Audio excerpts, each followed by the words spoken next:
something here isn't balanced and you want justice. Okay? There's something here that you're not totally seeing. But kung papansin mo, hindi ka naman totally blindfolded here. Because yung isa mong eye is, nakakita while the other one is naka-blindfold. Diba? Meaning to say, meron ditong bagay na posibleng half ng truth alam mo, pero you're still not sure kung ano yung dapat mong gawin. It's like 50-50. 50% gawin ko ba ito? 50% wag na lang. Let us see what is that and what you really mean by that. Thank you so much, Archangel Michael, together with the angels and guides. Let us see. What do we have here for my collective people, my Nakshas? Let us see.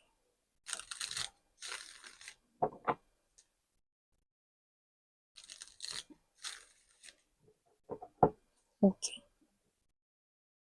Let's go ahead and find out more.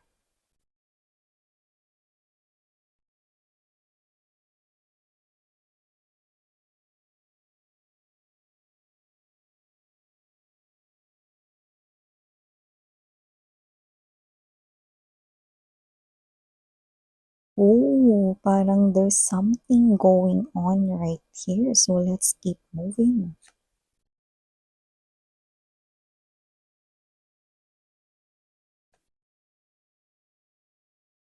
Heart of the reading is the Two of Wands energy. I think that is your energy.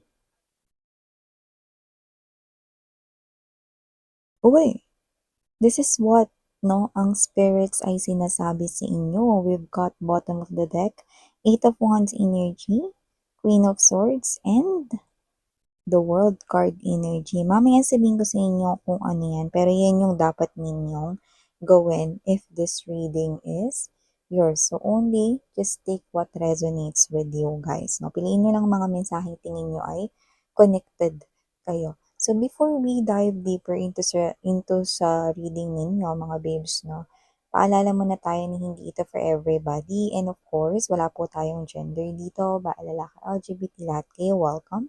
Pwede nyo rin pong pagpalit-palitin yung roles if you want since this is general reading. At syempre, at the end of the day, always have your free will with you na free nyong gamitin anytime, anywhere. And hi and hello din sa mga new subscribers. Ako po si Yan, welcome. At sa mga returning viewers, thank you po sa inyong walang sawang support. So yun nga mga babes, no? Kung hindi niyo pa po alam, open pa po ang ating hidden/secret messages reading kung saan curious ba kayo sa isang person na no contact situation kayo? Ano na kayang iniisip niya sa inyo ngayon?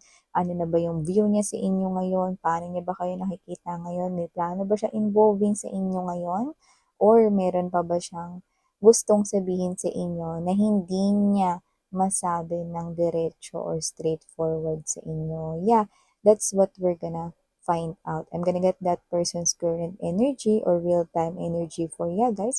So if you're interested, you can inquire or you may inquire dito sa The High Priestess Tarot KR at gmail.com. So yan mga babes no, ay for limited time only because pag naging busy na tayo, no, mawawala na rin yan and babalik na tayo sa ating daily routine. So yan nga mga babes, no, dito nakikita ko with the Knight of Cups energy, Hangman right here, Eight of Swords, yan no, and middle of your reading is the Two of Wands. I'm seeing someone here, no? Meron kasi kayong kakonek dito. Pwedeng may boyfriend, girlfriend na kayo, no? Or pwede rin naman may ka-relasyon na kayo, no? Yun nakikita ko dito. Or may kakonek kayo na posibleng meron nang namamagitan sa inyo or papunta na kayo dun sa exciting part na malapit nang maging kayo, no? So, meron ditong isa pang energy na lumalabas, no? Na sa tingin ko may gusto din to sa inyo, no? Kasi posibleng with the Knight of Cups energy, nalalaman mo ito. So, maaaring isa pa ito sa nanliligaw sa'yo, no? Or kung meron ka mang ka-in relationship ngayon, no? Ayaw niya dyan sa boyfriend mo, no? Yeah, I remember that song 'no, sinong hindi nakakaalam nun, yung kanta ni ano, Avril Lavigne 'no. So, yun yung ano, "I don't like your boyfriend," yun yun 'no. Ba, "I don't like your boyfriend or girlfriend," 'di ba yun? You know, "I think you need a new one," 'yan 'di ba?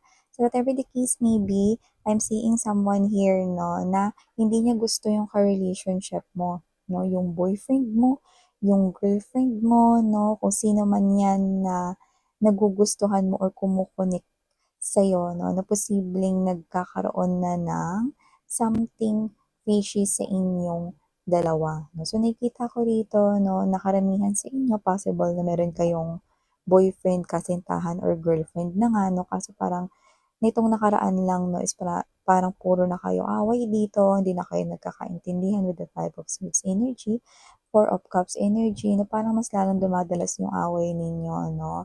At nakikita ko rito na parang nawawalan na rin siya ng oras sa'yo 'no, hindi na nagiging maganda yung takbo ng connection ninyo 'no, at posibleng nasasaktan ka because of sa gano'ng situation. Yung iba sa inyo nakita ko na una kayong nagkagusto dun sa person na karelasyon ninyo. However, meron ditong isang energy 'no, na posibleng lumalabas na baka yung iba 'no, friends kayo nito pero alam mo yung feelings niya sa'yo or lumalabas siya rito bilang friend kasi nakikita ko rito na meron ka kasing ibang ka-connect 'no, kaya parang ang status niyo sa life mo is friend. Ito na ngayon yung problema, ito na yung nagpapa-complicate ng things dito with the Hangman right here, Eight of Swords right here, and there's this Two of Wands 'no, ito na kayo ngayon, 'yan 'no.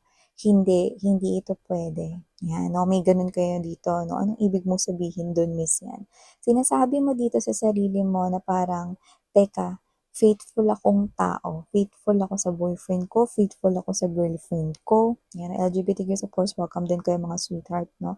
Basta sinasabi niyo ito na faithful kayo sa person ninyo 'no, pero kayo ito na parang ano 'tong nararamdaman ko, parang naguguluhan ata ako. Hindi kaya nadadala lang ako ng sitwasyon dahil puro kami away ngayon ng person ko, dahil hindi kami masyadong nagpapansin, hindi kami nag-uusap, parang parang nadadala lang ba ako ng emosyon dahil mas binibigyan ako ng oras nitong isang tao dito na hindi ko naman gano'n pinapansin o binibigyan ng atensyon dahil nga dito ako naka-focus dahil meron akong relasyon, nasa loob ako ng isang relasyon with someone else, 'yan 'no. Parang ikaw 'to na tina-try mong intindihin 'no, na parang kung faithful talaga ako, bakit parang nadadala ako? Yeah, you're being swayed by your emotions and feelings by this person right here 'no. Pero alam mo sa sarili mo na faithful kang individual with your partner, kung sino man yung ka-connect mo dito na someone else 'no, or kung meron ka man dito na parang, um, special person sa buhay mo 'no, pero parang ang tanong mo ngayon, special pa rin ba siya sa'yo? Or kaya lang nagiging ganito kasi meron ditong person na parang kino-comfort ka, meron ditong person na naglalaan ng time sa'yo, meron ditong person na hindi ka nine-neglect. Unlike with your person right here na parang puro away na lang kayo, puro na lang gulo rito 'no, parang nagiging mas komplikado yung lahat 'no. So, parang hindi na kayo nagkakaintindihan, nakita na rin tayo ng lihiman. So, parang kayo ito na parang faithful pa rin ba ako sa person ko or nagkakagusto na ako sa iba or nadadala lang ako ng emotions and feelings ko? Yan yung gusto mong alamin, yan. Alam mo sa tingin ko subconsciously, with the Wheel of Fortune card energy right here in the Hierophant, the question ay kailangan nating i-rephrase, 'no? Dapat hindi ang tanong mo is kung faithful ka ba, kasi malinaw na faithful ka with the Hierophant energy, okey? No matter, okey, yung iyo ritong characteristic kahit bali-baliktarin natin dito, faithful kang individual, okey? It's just that, okey? Paulit-ulit na lang kasi kayo 'no, na para kayong nasa, alam mo yun, hamster wheel ng iyong special person. Hindi na kayo nagkakaintindihan dito kasi ayaw din naman na kayong intindihin. Hindi kayo nagkakaroon ng pag-uusap dahil imbes na mag-usap 'no, mas pinipiling manahimik nung isa 'no, at dahil dun tumatagal dito 'no, ang hindi ninyo pag-uusap 'di mas lalong hindi nagkakaroon ng paglinaw ng mga bagay-bagay 'no, which is yun nga yung isa sa pinakakailangan sa loob ng isang relasyon ng dalawang tao. Para magpatuloy ang relasyon kailangan may honest conversation, heart to heart talk kung tawagin ng iba. So yun yung kulang sa inyo 'no, ikaw gusto makipag-usap siya, ayaw niyang makinig. Lagi na nasa isip niya rito away lang din ang pupuntahan nito 'no.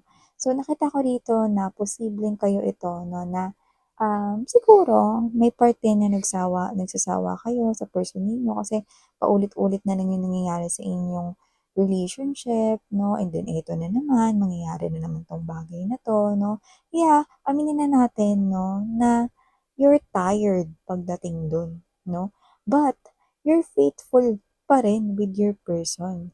However, this is you subconsciously you're not realizing 'no na ang pinakakailangan mo kasi sa loob ng isang relationship ay true partnership, okey? At posibleng hindi mo ito nare-realize ngayon kasi alam mo faithful kang individual, eh, 'no? So, eto yung subconscious mind mo 'no, na parang alam mo na hindi ito yung klase ng relationship na gusto mo. This is not the type of relationship na gusto mo magpatuloy. This is not that kind or type of connection that you want inside a relationship, okay? And you're longing for that, 'di ba?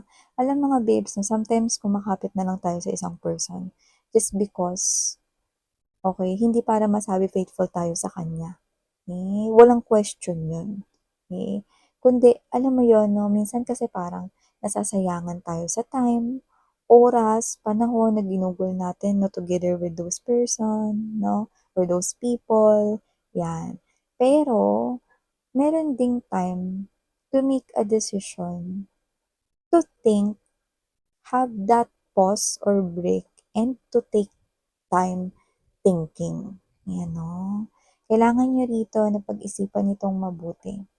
And ito 'yan 'no, yung iba kasi sa inyo mga babes 'no, dahil parang kayo ito na alam niyo isa kayong faithful individual 'no, hindi niyo napapansin na nag-iiba na pala 'no, yung feelings ninyo towards that person.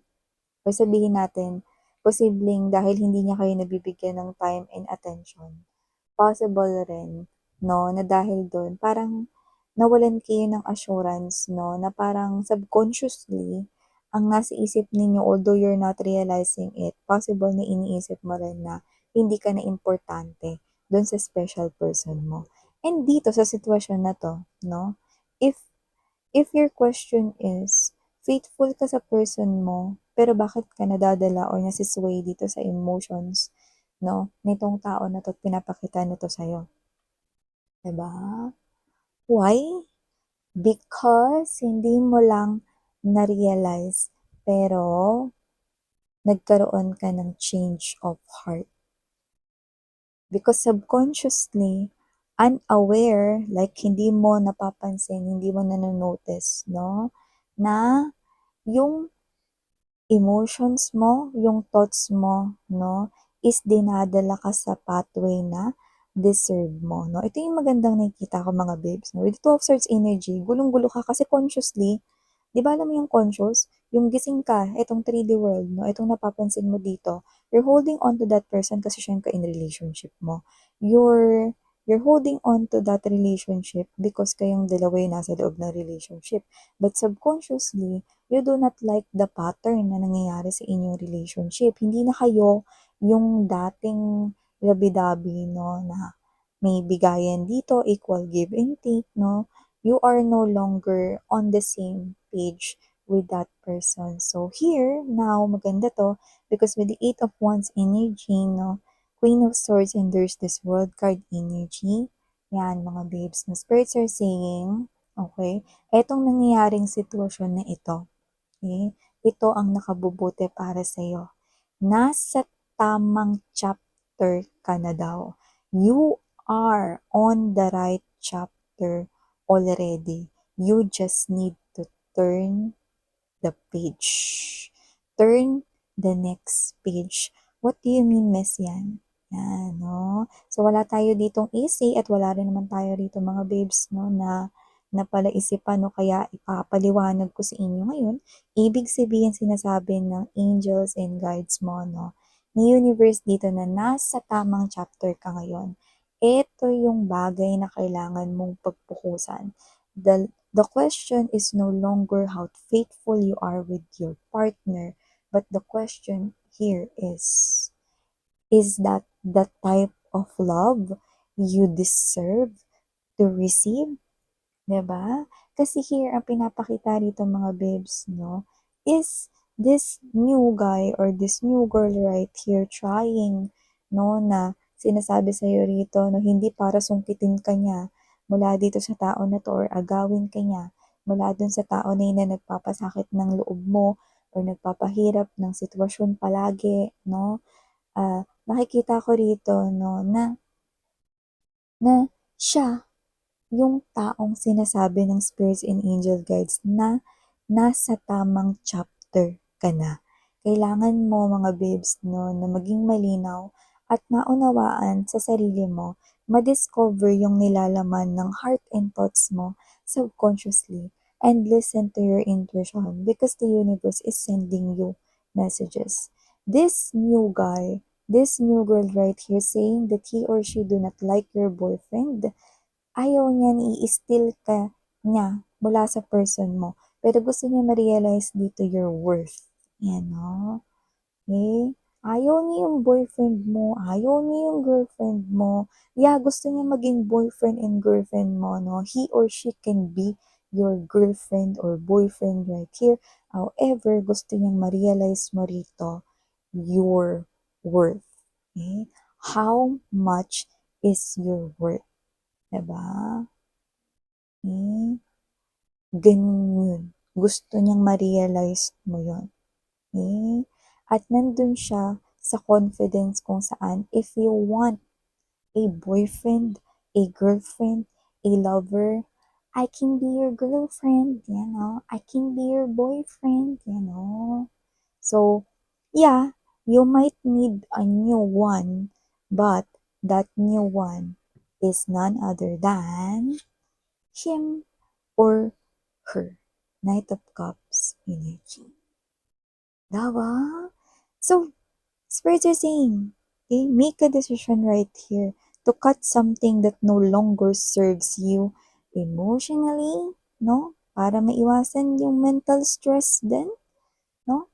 And maapektuhan rin dito, no, ang iyong daily routine or your daily lives, diba? So, you are on the right chapter already daw. You just need to turn the next page. So, thank you so much for your time here, baby. And again, I'm Yan. And if you're interested in my other channel, link is down below sa ating description box. Thank you, Sarang Hiyo, Love and Light.